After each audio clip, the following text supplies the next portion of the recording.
How can I find time to study Irish paganism when my life is already packed?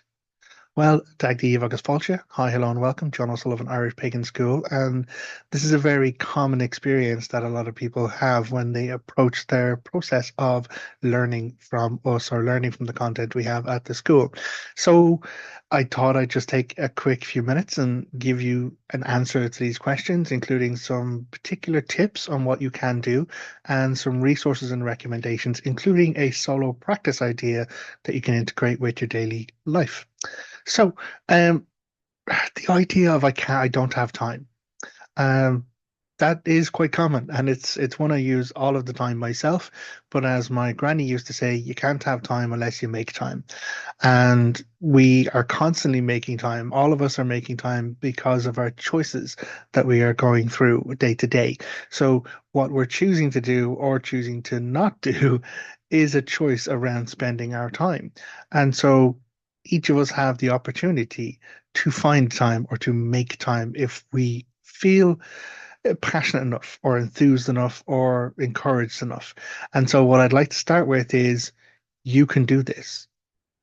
It's not unreachable. It's not a goal that is unattainable. It is something that each of us can do. And it starts with small daily practices. In order to try and inspire myself to get in and do this video, I did go and I looked up some worldwide daily social media usage statistics as of June 2025. And according to the latest available data, people spend on average 2 hours and 24 minutes in social media. I think I'm a little bit above average. If I'm being honest, I'm a bit above average, I would say. Now, some part of that is because, I have to manage our social media feeds with the Irish Pagan School, do the TikTok kind of stuff, but that media is designed to be addictive. It is specifically designed to be addictive. And so, yeah, I would be like, great, got to record a TikTok, got that done, nailed it. Next thing you know, I'm like, what have I been doing? And why is the cat complaining at me for no water or no food or something, or climbing me, as you've seen in our TikToks if you follow along there, at the Irish Pagan School. So the idea that we're already engaged. Now, again, there's nothing wrong with choosing to engage in social media if it's a choice to do so. If you're like, okay, I'm going to check out my friends, I'm going to give myself some time to follow comments, to comment on content creators I follow and I enjoy, or like connect with family who are all around the world, or friends who are around the world. I'm not saying that the platforms are not spaces for us to share in our relationships and our contacts. What I am saying is the algorithms and the structures of the platforms are designed to keep our attention for as long as possible. I have surprised my Laura when I have realizations about my own social media usage and I toss the phone away. I'm like, oh, I realize I've picked up the phone again after putting it down. Um, so yeah, it's entirely possible that there is areas of our day-to-day life where we are not being intentional with our time, and maybe that's where we can scrape a bit of time back if we can align our intentions. Now, why am I using the word intention? Well, magic is defined as the use of natural forces in line with our intent to create change.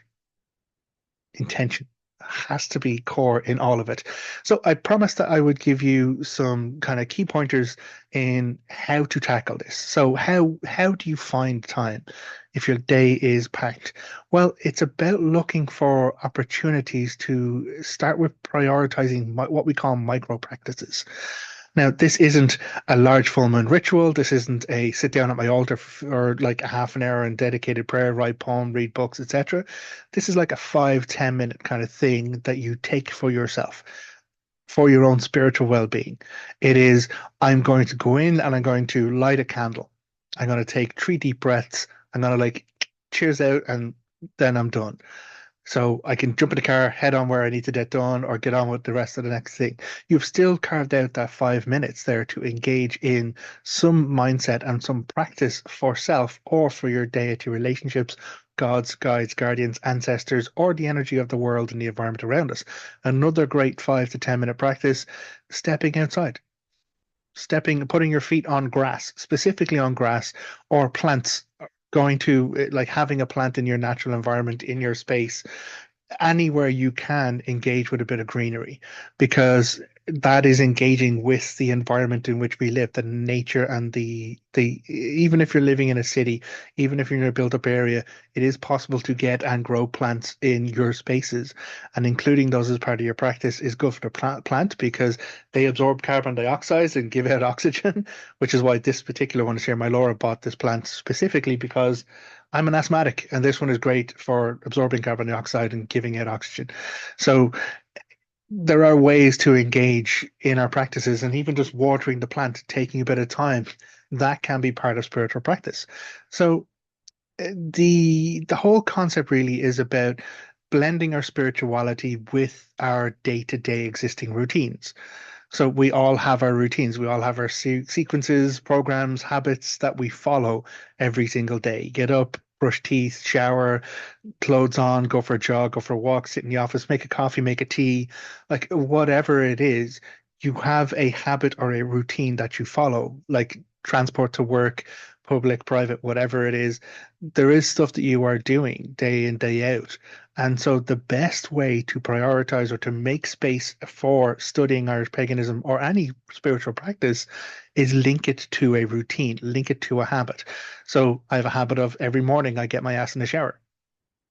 That's me. I developed that during struggles for mental health here in my life, and now that's my commitment. I will be in the shower. But over the years, the shower takes on an extra meaning because I'm able to have those few minutes there in privacy to set my head right, to breathe out, let go of the previous day, engage in a bit of spiritual focus for self, not about God's guide's guardian. I'm not inviting anyone else other than me into shower time or shower space.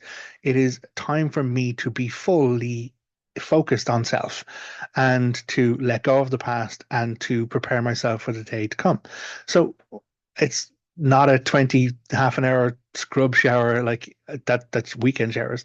I'm I'm sharing too much. I apologize. I don't want anyone visualizing shower stuff with me, or I'm sharing too much. But it's a quick shower every morning, and I have built a spiritual practice on top of that. And the other kind of main change you can make goes back to that intention that I said at the top end of it. Set some kind of clear intention or practice for the week, not for the month, not for the year, not for just for the week.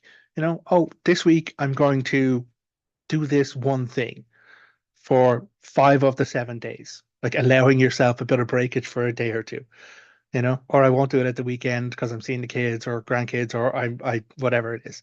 If you're up and out for a 9 to 5, then you're doing work transport. Then why not take a few minutes to listen to a meditation, a 5 minute meditation? It's possible to do that. Laura has a lot of them on the guided meditations available for free in the Irish Pagan School. So you can download those and re-listen to them as many times as you like to. And that can be part of your practice. It's engaging with some intentionality around what you want to do. So the thing I said I'd really do is, and the one that I will give a bit more detail on is a practice that I do myself. And the solo practice idea is a morning brew with intention. A lot of us start our mornings, we have some kind of beverage in the morning. If it's a tea, a coffee, a smoothie, or a vitamin drink, whatever it is, there is some kind of something sustenance you're doing first thing in the morning. And so why not take the time to stir in some intention with your tea or your coffee or whatever? You're going to be taking those few minutes anyway. You're going to be in the kitchen area. You're going to be by the kettle. You're going to be waiting for it to boil, or you're going to be taking the things out to make your smoothie. Whatever it is, you're in a space of function, and also it is about sustenance and connection to yourself and the physicality involved with that. So taking the time to have a couple of deep breaths while you stir or you like juice or whatever it is, and make space for some aspect of your spiritual self, some aspect of your spiritual life, be it a quick meditation, greeting to God's guides, guardians, acknowledging ancestor, or just even acknowledging self or the native energies or natural environments of the world in which you live. That's stacking on top of something you're doing every day. And that makes it achievable. It makes it easy to do, and it's a step in the right direction. A lot of times people expect that they have to do big sweeping declarations. They need to vast burnings every fire festival, or I have to absolutely get out and bathe myself under the full moon, new moon, whatever it is. Those things are powerful and those things have a place in ritual, absolutely. But if you are finding the life is already packed and you're struggling to like, well, how can I make time for self? How can I make time for my spirituality? This is how you make time. Make it small, make it manageable. But that doesn't mean it's weak. If it's small and manageable, but done consistently, consistency is where that builds up every over time. That relationship begins to accelerate your growth, be it with yourself, gods, guides, guardians, or the world around you, as I mentioned. So it is, I've said Irish paganism, that's what I teach on here. If I make my coffee and I sometimes make an extra coffee for the deck, then I put it on the altar space right beside me here. Um, like that is a commitment that I have done with him, but it is also a time when I acknowledge self when I'm making coffee in the mornings. And even if I'm not making a coffee for him, I'm still stirring my own morning brew with intention, intention towards focus on my health, my well-being, mental health, or what I need to get done today, how I'm going to serve community, how I'm going to turn up, you know? And so that is a very healthy way to build and to establish an ongoing, as I said, consistent practice with your spiritual self. Now, I did say I'd give a resource and recommendation. I dropped one already there, irishpagan.school/free. You can find all the resources there, but also on the irishpaganschool.com, the website itself. If you search for free, you can actually find the free guided journeys, and they're a great way to put something on, download it, listen to it in between things when you're on your drive, on your travel, folding laundry, whatever it is. There are times through your day when you can step away from other aspects and try and focus on gifting yourself that time. I'm a devil for soundtracks, and they work on my brain in certain ways. My neurospiciness, sometimes it's just metal because I need that in my head. At the moment, I'll be honest, it's trance. I'm back and going back to my roots of old school 90s trance hits because that's giving me an interesting headspace. But being able to park all that music aside and allowing for soundtrack to not to take a back seat to maybe education or maybe a bit of meditation is something that we can do for ourselves and to gift ourselves that. The other recommendation I have is a resource book I would recommend. It's Atomic Habits by James Clear. And the concept of making something a habit, it takes 30 days consistently doing a thing for your brain to build the pathways to make it a habit. And so a lot of people find it difficult. Well, how do I form a habit? How do I make sure my habits don't break, etc.? This book is a really great guide to that. And the idea is that it's not about making a sweeping change in your life, it's about making a small change consistently over a period of time. And then that will build up. And then you have an atomic kind of like creative, an exponential kind of growth in a transformation of who you choose and want to be. Because the person you are is who you choose yourself to be, is who you define yourself as by the actions and the choices that you make every day. So, I am the kind of person who turns up and does videos for my community whenever I can, or in line with the schedule for the business. And that is where this video has come from today. So, I would like to say thank you very much for being here. I do hope this helps you out. It's probably ran a little bit longer. I'm trying to get myself down to under 10 minutes. I'm working on that. But really, the recommendations there, irishpagan.school/free, Atomic Habits by James Clear, and the choice is the person you are today is the person you choose to be. The person you are tomorrow is the person you choose to be. And so make time, choose to take back 5 minutes, 10 minutes, do something with a bit of intention, connect yourself with nature, with your natural environments, or God's guides, guardians, ancestors, whatever it is. Make the choice for that. And if you are passionate enough and you care enough about what you're choosing to do, then you will absolutely make time for it, no matter how busy or packed your life may be. So until next time, look after yourself, take care, August Slán. Goodbye.